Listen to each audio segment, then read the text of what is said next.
Good afternoon from the Johnson Space Center in Houston, Texas. I'm Dan Hewitt. 2 spacewalks in 2 weeks coming up for the crew of Expedition 36. Flight engineers Chris Cassidy from NASA and Luca Parmitano from the European Space Agency will be conducting the 2 spacewalks on July 9th and July 16th out of the Quest airlock, dubbed EVAs 22 and 23. Each spacewalk scheduled to last 6.5 hours. Here to tell us more today, I have David Korth, lead NASA Spacewalk Flight Director, and for EVA 22, Ernie Bell, Spacewalk Officer, and for EVA 23, Karina Eversley, lead Spacewalk Officer for EVA 23. We'll hear from each of them first, and then we'll open it up for questions. David? All right, well, good afternoon. As mentioned, we're doing a set of 2 spacewalks, the first of which is July 9th and July 16th. Tuesday, we separated them apart by a week. Both spacewalks, Chris Cassidy and Luca Parmitano, will go outside. For Chris, he has 4 spacewalks under his belt. This will be his 5th and 6th. And for Luca, this will be his 1st and 2nd. And especially for Luca, he'll be the first Italian astronaut to do a spacewalk. So I know they're both excited and ready to go. In fact, I think they were ready to go a couple of days ago. So they just got to hold on and wait for 1 more week until they get out the door for the first one. For both spacewalks, the ground support will be by astronaut Shane Kimbrough. And on board, Karen Nyberg for the first spacewalk will be doing the robotic operations. And Karen will also help out with pre- and post-EVA operations, getting in the suits and getting out of the suits before and after the EVA. And she'll be assisted by Russian cosmonaut Fyodor Yurchikhin on both EVAs for that. Why spacewalks now? The program has collected a number of tasks over the last couple of years, and we like to wait to do EVAs because EVAs cost a lot of crew time. And in the era of science and utilization, we try to minimize the perturbation to the overall operations of the U.S. laboratory and all the other laboratories on ISS. And so the program has strategically placed a couple EVAs this summer to, as we call, burn down the list of tasks that we have that require EVA. And we'll go through a list of what those tasks are for both EVAs today. Okay. All right, so let's talk about EVA 22. As I mentioned, we have a number of different tasks, and sort of a theme for both of these EVAs is that these are just a mixture of different unrelated tasks for the most part that we're trying to burn down. The first thing that we'll do is when the crew gets out the door on the first EVA, we'll kind of split them up, and we'll have Chris Cassidy doing the space-to-ground transmitter receiver controller R&R. This, we call it the SGTRC, is one of 2 boxes that allow us 2 different independent strings of KU band, so we can do video, data, downlinks, and uplinks. This particular box failed in December of 2012. We've done some testing and verified, yes, indeed, this box is failed, and it does need to be replaced. The second task, again, out the door, in parallel with this, Luca's going to head over to the starboard side of the station on the starboard truss, and he's going to retrieve 2 experiments that are part of the MISSI 8 set.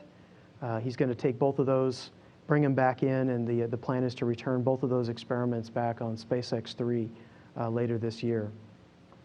Once those 2 different tasks are completed, the crew is going to join back up together to install, or actually remove, these 2 radiator grapple bars and install one on the port side and one on the starboard side.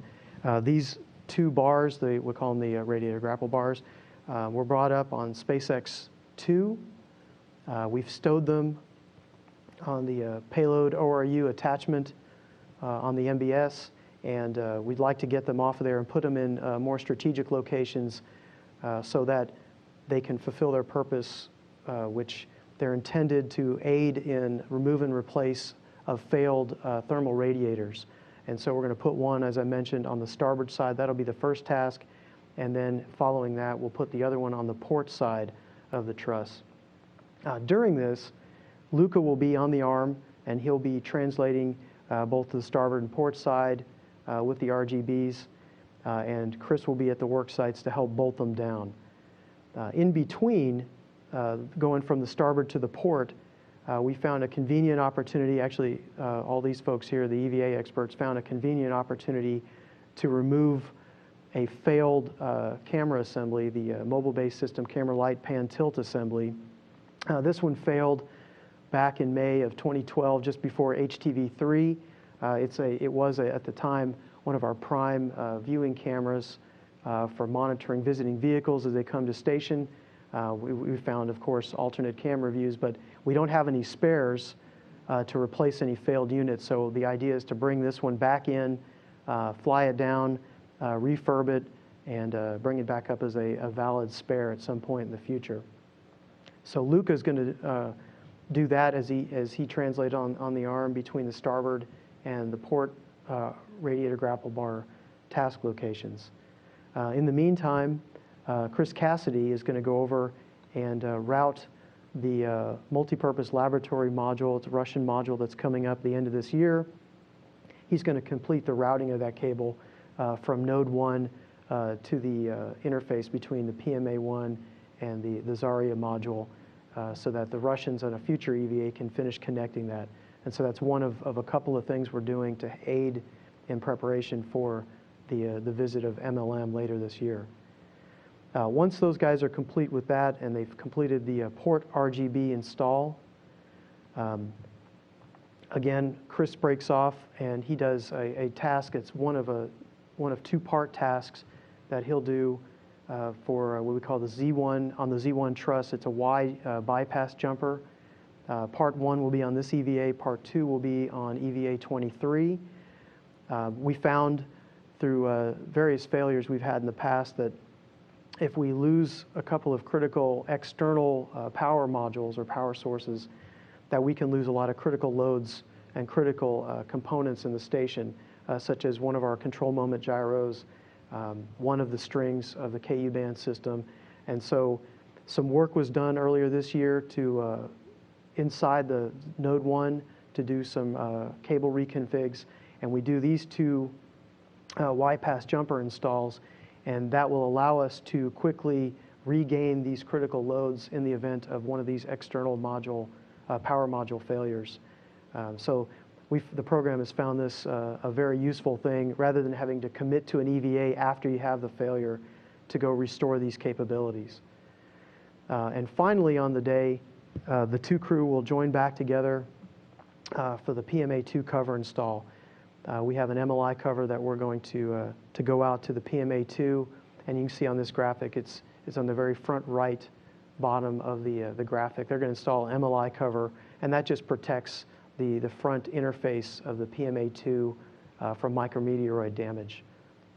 And so that in a nutshell wraps up our first EVA. And as you can kind of see from this graphic here, the crew is going to be mainly centered in along the center line of the vehicle. Luca will, of course, go out to the starboard side for the Missy 8. And one thing to note, we've asked Luca that while he's out at the Missy 8 work site to take a few photos of AMS while he's out there. AMS has requested to get some better photography of their radiators and get a sense of what condition they're in. So we're going to oblige them on this EVA, and then we'll also make an attempt to take photos again at the end of EVA 23. Okay, you can go to the next graphic. And this is another view of some of the other tasks that I mentioned. Again, the Z1 jumper and the SGTRC, or the Space-to-Ground Transmitter Receiver, both located on the Z1 truss. All right, let's talk a little bit about EVA 23. That's Karina's EVA, and she'll go over more details about what we're doing, how we're going to do things during EVA 23. EVA 23, again, we start off the day. Chris is going to go out and complete part 2 of the Z1 Y bypass jumper install task. Again, both of these things together allow us to reconfigure the station just through an internal jumper in the event that we lose these external power sources. In parallel with that, Luca is going to wrap up another part of the multipurpose laboratory module, get ahead, that's routing Ethernet cable, again in preparation for MLM later this year, and the Russians will complete the connections once MLM shows up. Chris is going to also take care of another piece that enables us to replace a failed radiator, and that's this thing called the V-guides. They're going to be installed. There's 4 V-guides. We're going to install these on the port RGB and kind of position them close to where we're having to kind of guess which side that you might have the failure on, of course, but we're going to put them on the port side RGB and install them there. This does a couple of things for us. It gets them outside to free up some internal stowage volume. These were brought up a while ago, and they've been occupying internal stowage space for a while. So this helps get some free space inside the vehicle. And also, again, it gets these things outside so that in the event that we have to do a radiator remove and replace, these guides will be used to help guide in the new radiator beam into place, so they work in concert with these RGBs that we're installing. Luca, on the other side, is going to route some cables to allow us to power and get data to this payload data grapple fixture that was installed on the FGB on the Zarya module a while ago. These things, again, these EVAs are a collection of different tasks that just weren't able to be accomplished on previous EVAs, and so we've got some time to do it, so we're going to take care of these. Also, there was some grounding wire that had been seen previously that looks like it's popped up on one of the electrical connector areas on the FGB PDGF, so we're going to try to remove that and pull it out of the way. Thus, once we're complete with this, it'll enable us to utilize the FGB PDGF. The last big task that both of these crew members will do together is relocating a wireless video system external transceiver assembly. We call it the WETA. We're going to take it from the P1 location and put it onto node 2.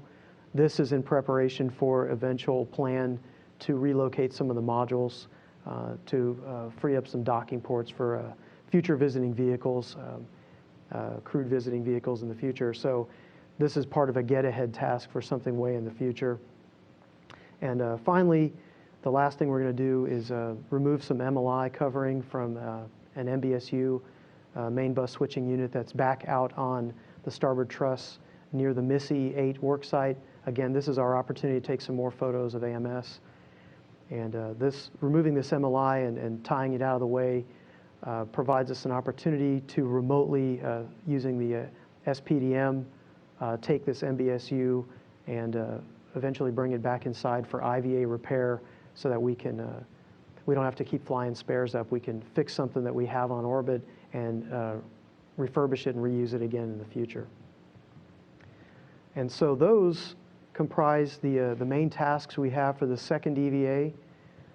At this point, if you want to look at some of the graphics, again, showing some of the worksite locations. Most of these, again, are in and around the center line of the station. The Z1 jumpers, part 2, of course, on the Z1. We're going to be in and around the Node 1, Node 3, PMA1 junction areas when we're routing these MLM power and Ethernet cables going out to the interface between PMA1 and FGB. If you want to go to the next slide. And again, MBSU MLI out again on the starboard side, the wet install, bringing it from P1 back to the Node 2 area. And so this gives you kind of a sense. We're moving around the station, but we're staying inboard of both of the solar array rotary joints on both EVAs, so we're not going outboard of those. And that pretty much does it for the summary of what we're doing on both of these EVAs. So at this point, I'll pass it over to Ernie Bell, who's going to talk to you in more detail about how we're going to do things on EVA 22. Right. Well, good afternoon. Just want to say we have an excellent EVA team put together here for EVA 22. I want to point out a couple folks that are helping us lead up this effort. On the task side of things, we have Alex Kanelakos, supported with Grant Slusser and Scott Ray.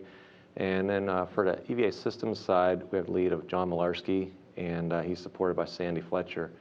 Additionally, the increment team has been helping us out a lot, get everything ready for these guys to go outside.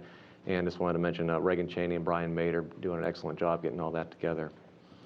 We had the opportunity to recently talk with the crew, and they are definitely looking forward to this EVA, and they are ready to go. We're going to have a couple more opportunities to do so again, just to make sure everything's cleared up and ready for them for next Tuesday. As David mentioned, Chris Cassidy is going to be EV1 on his time outside, and Luca Parmitano will be EV2. We have quite a bit of robotic operations going on EVA 22, and for this, Karen Nyberg will be supporting the crew by controlling the remote arm, the robotic arm. We're actually going to have a ground crew member who will be reading the procedures. That's Shane Kimbrough. He'll be doing so from Mission Control. So this time, we have a video of the activities for this EVA, and I'd like to go ahead and show that. So we'll start out EVA 22. Chris is going to be wearing the red stripes. He's going to be egressing first, and he's going to do so with the spare space-to-ground transmitter receiver controller. Luca Parmitano, then, he's going to be wearing the plane suit, will egress second, and he'll take with him a cover for one of the MISSI experiments, the ormate. So the first task for Chris, he'll translate aft on the airlock and up to the top of Z1, and he's going to get in position to replace the failed SGTRC. So he'll first stow the bag with the replacement SGTRC on top of the Z1 truss. He'll set up a temporary hardware stanchion, which he'll then attach the spare SGTRC to. So he retrieves it and places it on top. He'll then move over to the failed unit and get in position to release it via 3 bolts. Here you actually see a picture of Chris in the neutral buoyancy lab practicing this actual procedure. Once he's removed the failed one, he'll grab the spare and install it into the same location. And once complete, he'll stow the failed inside the bag, place the hardware stanchion inside the bag, and close it up. Once complete with the task, he'll return to the airlock where he'll stow this entire bag inside. Now, while Chris has been working on the SGTRC, Luca has translated up the CETA spur to the outboard side starboard truss to the Express Logistics Carrier number 2, where the MISSI experiment is located. This actually includes 2 items, the optical reflector materials experiment, or the ormate, and the payload experiment container, the PEC. So he'll get up onto position there on the forward zenith side of ELC2. And first thing he'll do is take some pictures of the material experiment. He'll also look over at inboard and take some photos of the AMS, as David had mentioned earlier. Put a cover on the ormate, remove it, and place it on his mini workstation. He'll then close the PEC, where the experiment was actually inside of it now. And here's a photo of the experiment on orbit, so you can see the hardware. He'll demate 2 cables from the PEC and connect them to the base. At this point, he'll release the PEC payload and stow it on his body restraint tether and translate back to the airlock. At the airlock, he'll actually stow both the ormate and the PEC inside, and we can expect both the crew to be back at the airlock together at about this time. They'll then begin their next task, which is a starboard radiator grapple bar install. For this, Chris will translate up to the starboard CETA cart with a large ORU bag that he's going to use for some flight support equipment brackets that he'll later remove from the RGBs. So he'll place this bag on the CETA cart.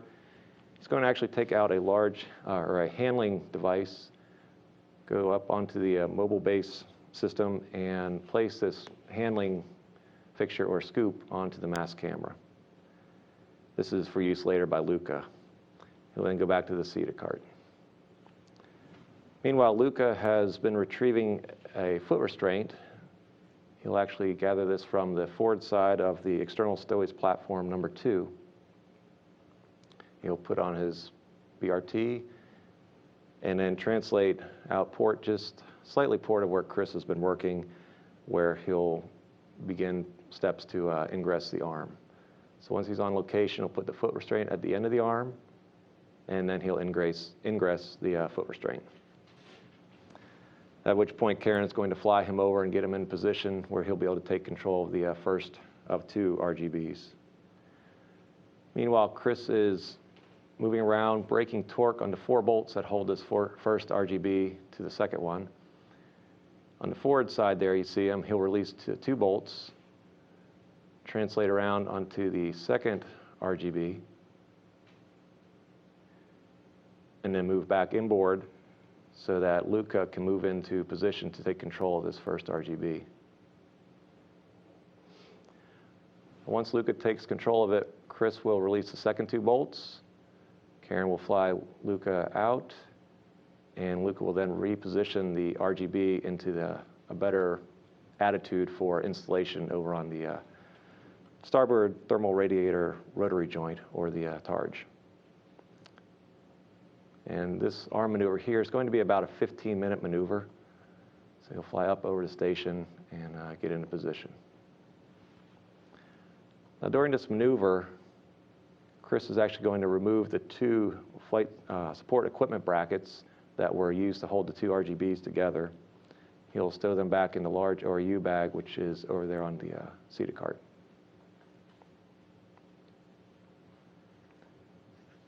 There's the first one, and now working on the second one.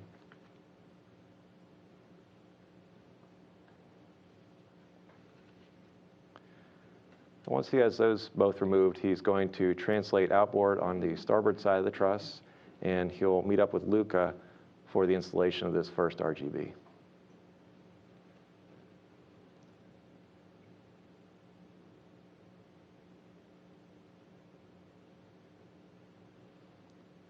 So once in position, the 2 of them will work together to align the RGB on the stow bolts, on the stow beams. See there, and then they will iteratively work back and forth to secure the 2 bolts to mount that to the targe. Here's a photo from the neutral buoyancy lab of this task taking place. Once complete, Luca will be flown back towards the second RGB, which is still located at the POA.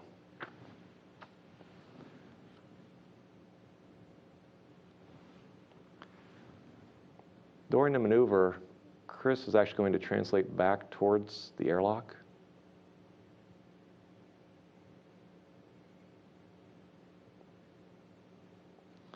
And once he gets down to the airlock, he'll translate to the zenith forward high pressure gas tank. And here he'll retrieve the MLM power cable. This was previously staged there by Sonny Williams on EVA 18. The task here is to route the cable along the starboard side of node 1 and onto the PMA-1, or pressurized mating adapter number 1, on the aft side of node 1.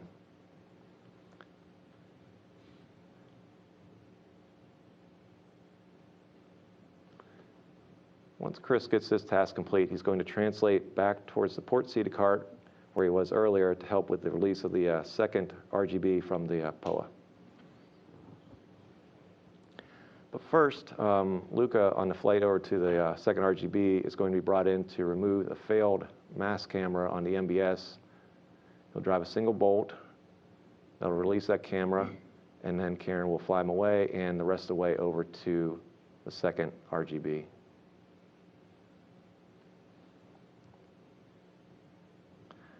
And once he's in position, he'll actually hand the camera off to Chris. Chris will then retreat aft near the seated cart. Luca will take control of the RGB. Chris will help work clearances, and they'll fly him out away from the POA. Again, Luca will rotate the RGB for the installation, this time over on the port targe.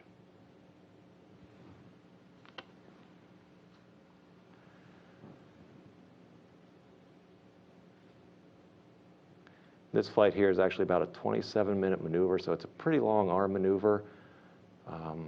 So there is, again, some time for Chris to go and work some other tasks. During this flight, then, Chris will return to the airlock, drop off the failed camera, grab 2 bags, one being a PMA-2 cover bag and the other a crew lock bag. We'll translate out to the forward end of the station where PMA-2 is and drop off the PMA-2 cover bag. He's not going to install the cover yet, but he will stage the bag. At this point, he's going to begin translating back to the port targe. Along the way, he'll drop off his crew lock bag. It's for use later with the Z1 Y bypass cable task. We'll translate the rest of the way out to the port targe. And timing working out, Luca will be arriving right around this time. So they'll again work together to stow this RGB in the same fashion that they did the first one. They'll work to align it onto the stow beams and then take turns iteratively driving the 2 bolts to secure it to the targe beam.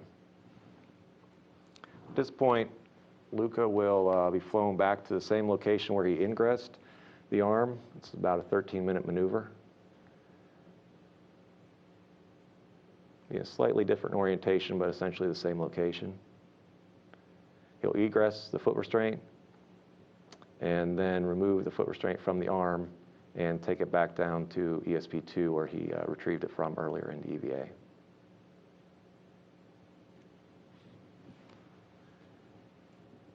At this point, Chris has translated back, picked up his crew lock bag, and is heading around to the aft side of Node 1 to a bag there called auxiliary bag number 1, where he's going to retrieve the 2 cables for the Z1 Y bypass task. So retrieve those 2 cables and translate up over the top of Node 1 to the port side of the Z1 truss segment.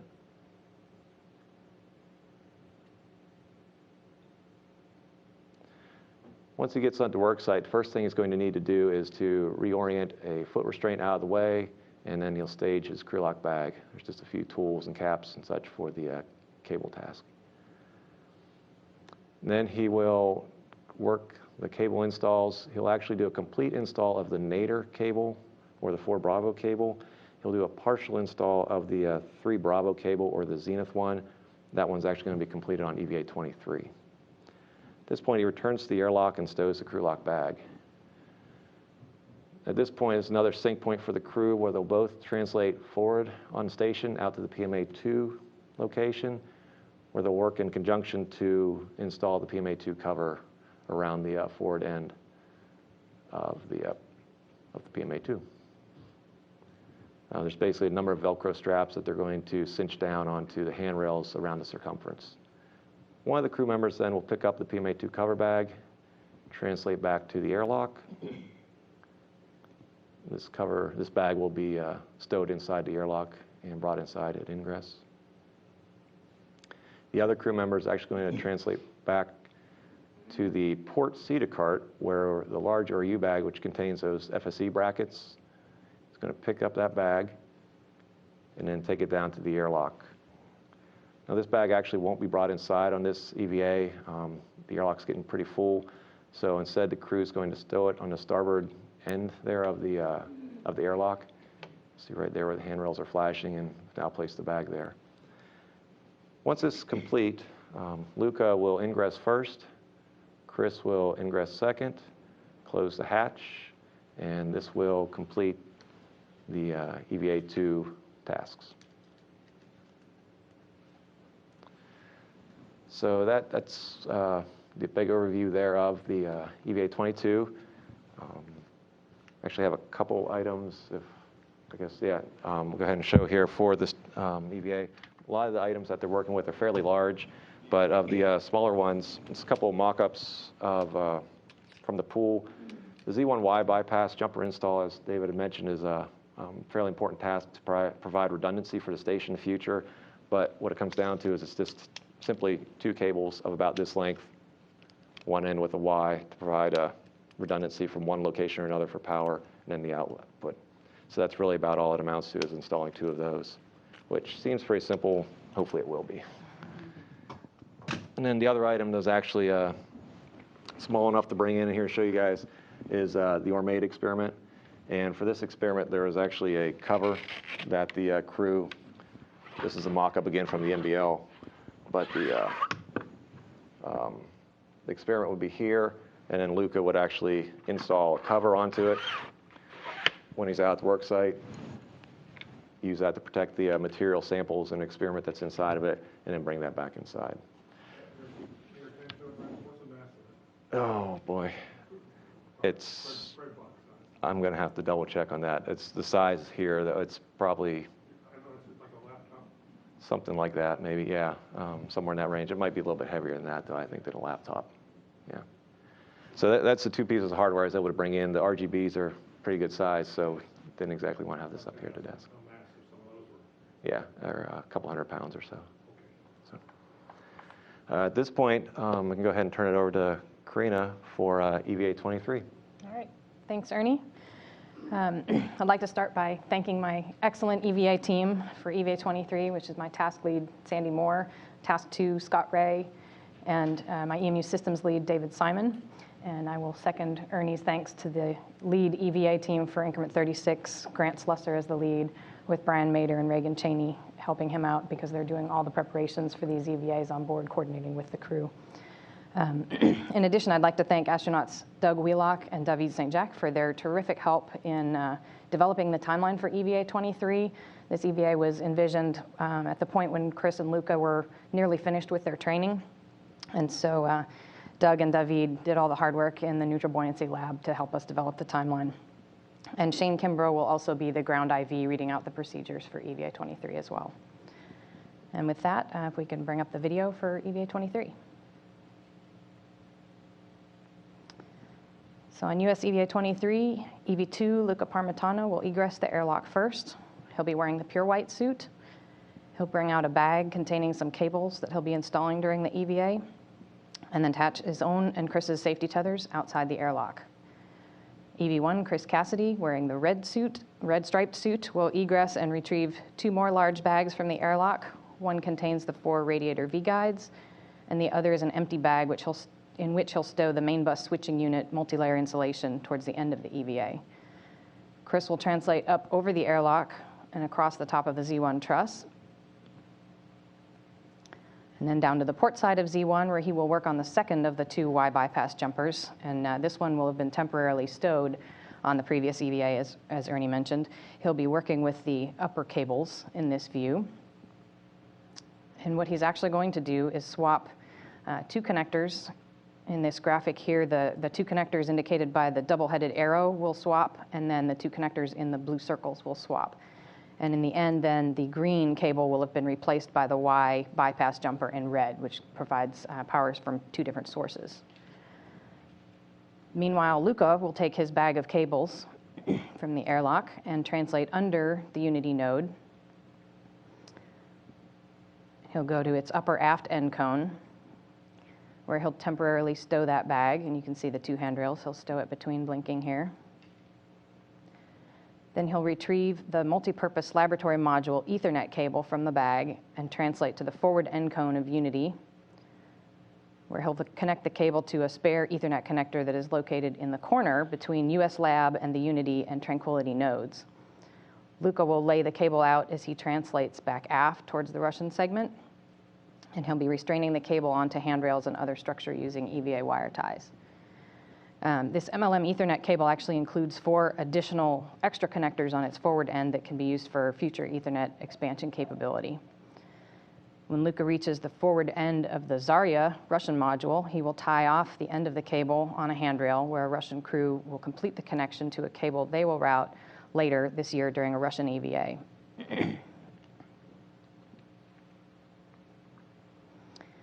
After Chris finishes with the Z1 Y bypass jumper, he'll return to the airlock to retrieve the large bag containing the 4 V-guides. And he'll head out over the lab and out to the port 1 or P1 truss. You can see the translation path he'll be taking highlighted by the handrails blinking there. And then he'll go down to the nadir side, or the bottom side of the truss, where he and Luca installed one of the radiator grapple bars on the previous EVA. Once he's there, he'll bolt the 4 V-guides onto stowage brackets attached to the grapple bar. And like the grapple bars, the V-guides, each one has 2 bolts that zip into the nut first, and then the EVA power tool or pistol grip tool is used to provide the final torque. While Chris is working with the radiator V-guides, Luca will continue with several tasks to finish the outfitting of the power and data grapple fixture, or PDGF, on the Zarya module. And first, he's going to be checking for a misconfigured grounding wire inside one of the connector doors, which you see blinking here. Mike Fossum actually cleared one of the connector doors on STS-135. You can see that one in the upper right photo with the little white wire that's poking out of the door there. But the yellow arrows point to a couple little white dots that we can see behind the other door. And we think that although Mike inspected it and it appeared clear, it's possible that the door just pushed that wire out of the way. So in this video, you can see what Luca will have to do is peel back the multi-layer insulation around the PDGF, and he'll use the large hook from his waist tether in order to open the connector doors so he doesn't have to stick his fingers inside there. And he'll do an inspection to see if he sees anything. But then because the door may have actually pushed that wire out of the way, we will locate it. It's a grounding wire for the multi-layer insulation, and just gently pull it out, make sure there's no loose wire inside that connector cavity. And he'll twist it around to keep it out of the way, and then restrain it in place by putting the multi-layer insulation back, and it's just attached with Velcro. And then he'll do one final look inside the connector to make sure everything looks clear.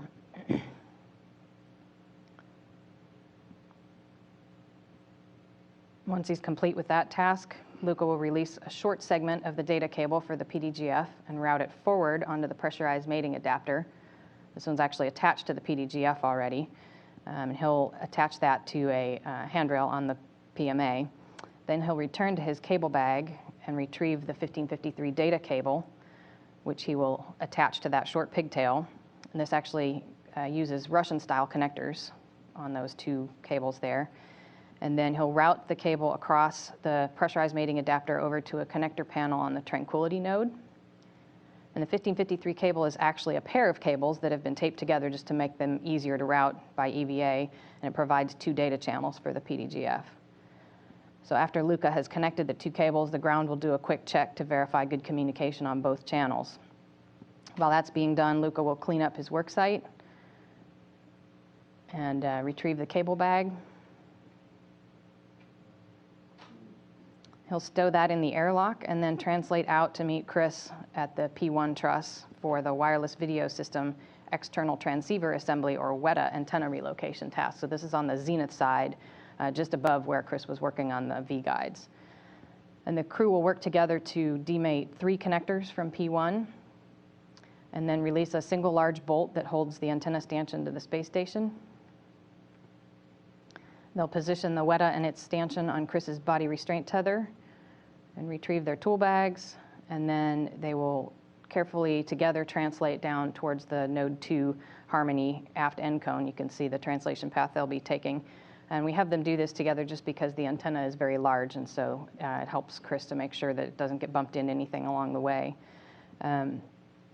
Once at the Harmony's upper aft end, they'll return the antenna to a vertical position and drive the bolt to secure it in the Harmony module. You'll see the Neutral Buoyancy Lab footage of them working with this antenna, and it's about 7 feet long. So it's also one of the 3 antennas that provide our helmet camera video during spacewalks. When this antenna is installed, the crew will then remate the 3 connectors to a connector panel on Harmony, and which provides power to the antenna as well as the video signal back to us. And then they'll retrieve their tool bags and return back to the airlock. Chris will stow the bag that carried the V-guides and retrieve a large empty bag for the main bus switching unit multi-layer insulation. And then he will be heading out to the Express Logistics Carrier number 2 on the zenith side of the starboard 3 truss. You can see his translation path here. And you can also see the alpha magnetic spectrometer AMS right next to that work site. This is the current location of the failed main bus switching unit that was changed out on US EVAs 18 and 19 in August of 2012. And Chris will be removing a large insulation blanket from the MBSU. He'll stow it inside of his bag. and then he'll use some EVA wire ties to restrain the flaps around the perimeter of the MBSU so they don't get in the way of robotic interfaces. And it can be brought inside robotically, as David mentioned earlier. During this time, Luca will either be finishing up the PDGF tasks he was working on earlier, or he may assist Chris in completing the blanket removal tasks and taking additional photos of the AMS. And that's the end of the planned timeline. We do have some get-aheads. A key one is the replacement of the camera on the forward corner of the Japanese experiment module exposed facility. Chris Cassidy actually installed this camera on his previous shuttle mission, so he's very familiar with that work site. And then the crew will return to the airlock. They'll stow their hardware, including the radiator grapple bar FSC bag that was left outside from EVA 22 and ingress, and that will be the end of EVA 23.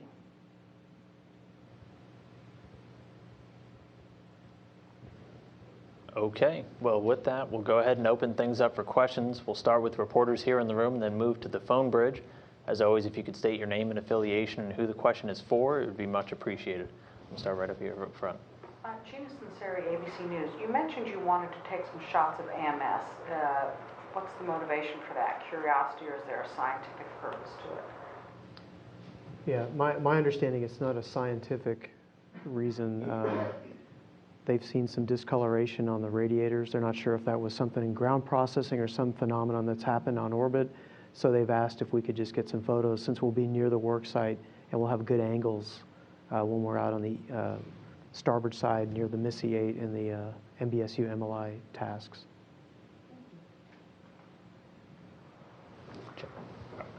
Jim Oberg with NBC. A couple of questions.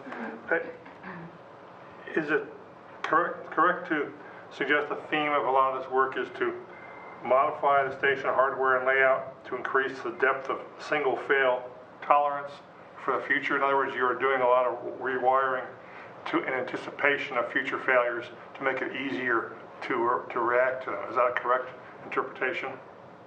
Yeah, I'd say it's twofold. One, it is making it more robust, which is what you're getting at. The other thing is some of the tasks that we mentioned are intended to prepare us for future relocations and realignment of things to make station more usable by visiting vehicles. Thank you. And the second thing, I was trying to flash a sign here about some of the big items you're handling, the 7-foot antenna. There's other boxes. Those are crewman-sized boxes. What kind of mass are we talking about with these large objects? Can we find out? I mean, I don't need it off the top of my head. It's not for the trivia contest, but yeah, we can find out. Okay. I can tell you the Weta and stanchion combined is about 168 pounds, so it's not overly large in comparison to some things that we've handled. The wireless video system. Mm-hmm. The antenna and the stanchion. It's really just because the antenna stands up off of the space station on this long stanchion, so that's about 7 feet long. And there's no planned jettison or release of anything? Correct. Okay. Well, we'll keep watching for it. Thank you very much. It's spectacular graphics, and it was very easy to follow. The preparation for that is a big kudos to whoever worked that. It's very good. Thank you. Thanks, Mark Carreau, for Aviation Week. I had a couple of questions. The Russian cable work for the MLM, will that follow the arrival of the MLM, or will it occur during some of the spacewalks on the Russian side that are planned, I think, for August at this point, or even later this year? Yeah, they're going to be, the Russians are going to pick up where we leave off later on this year. So they'll have that all in place before MLM arrives? That's my understanding. Okay. And then I think this question is for you too, David. I wonder if you could go over the Z1 wide jumper cable, the reason for doing that. It's again, it sounds like some of the things Jim spoke about in terms of being ready to deal with an external electrical issue if you need to, but be able to deal with it inside and robotically. I got lost in there, to be honest. Okay. Yeah. See, I don't know if it's easy to pull up a graphic.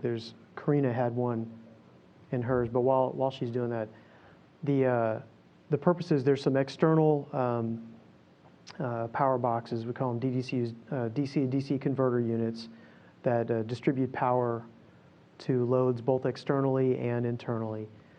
There are a couple of them that if we were to lose them for some reason, and we've had issues in the past where things may have gone offline or whatever, in order to recover some of these critical loads that they supply power to, such as a control moment gyro, the S-band, the SGTRC that we're actually replacing, and the S-GAN, which is the big KU band dish antenna that it attaches to, those will go offline if we lose that DECU.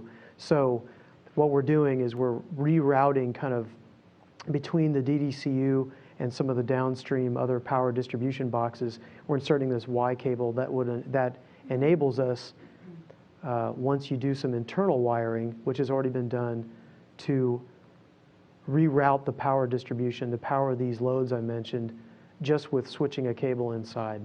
And so it makes it much more robust. And here's what Karina's showing.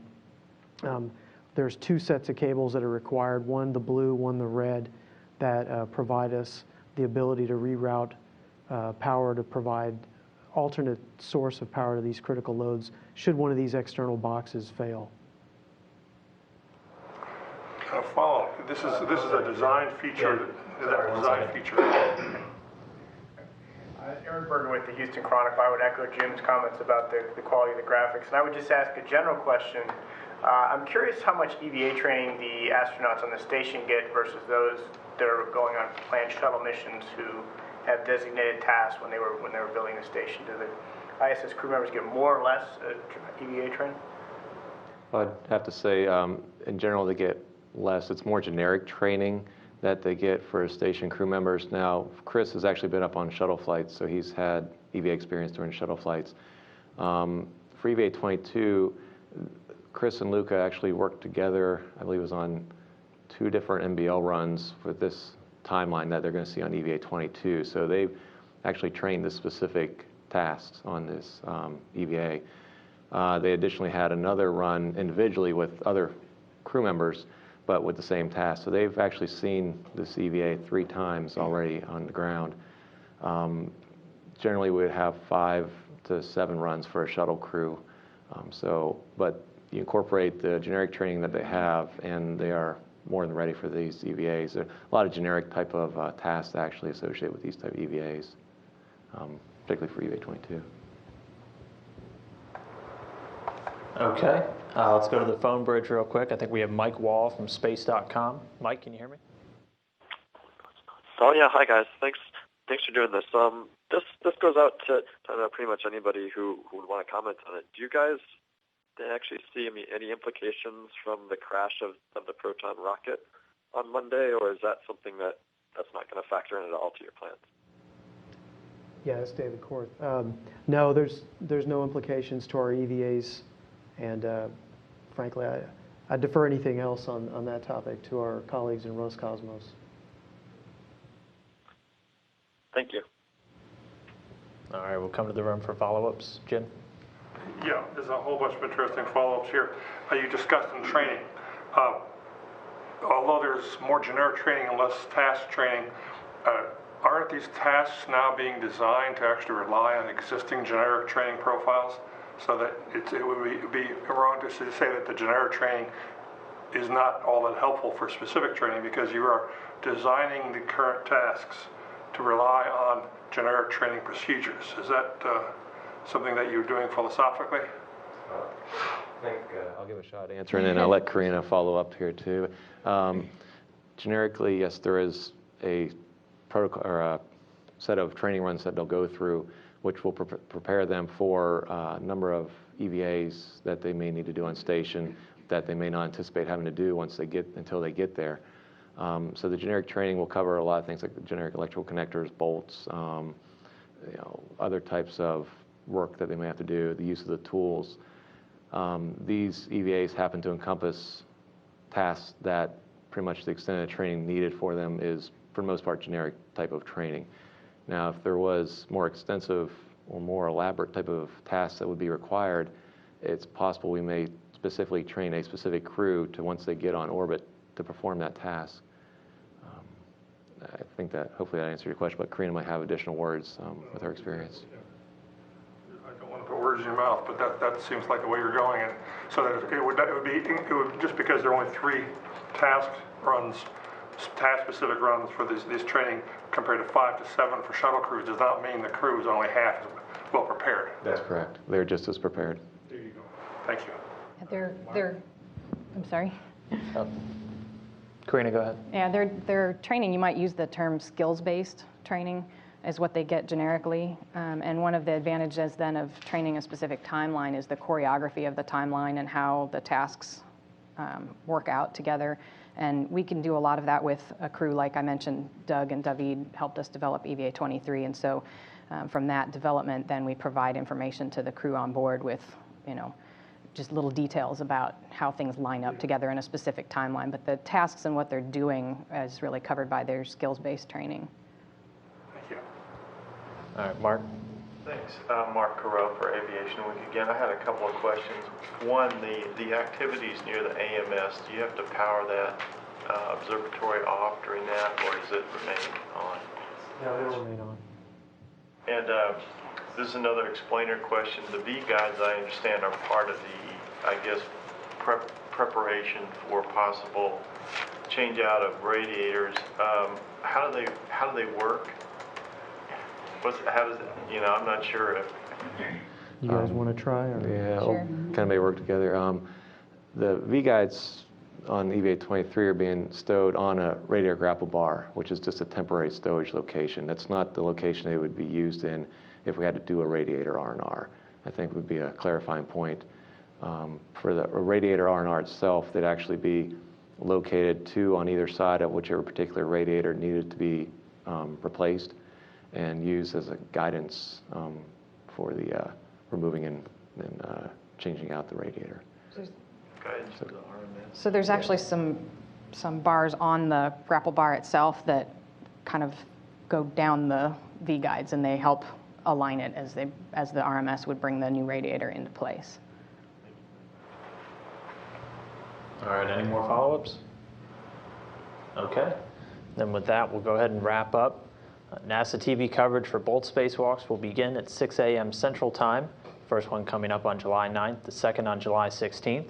Both spacewalks scheduled to start at 7:10 a.m. Central, 8:10 a.m. Eastern. As always, you can learn more about these spacewalks and the International Space Station by going to our website, nasa.gov/station. And thanks for joining us. We thank you.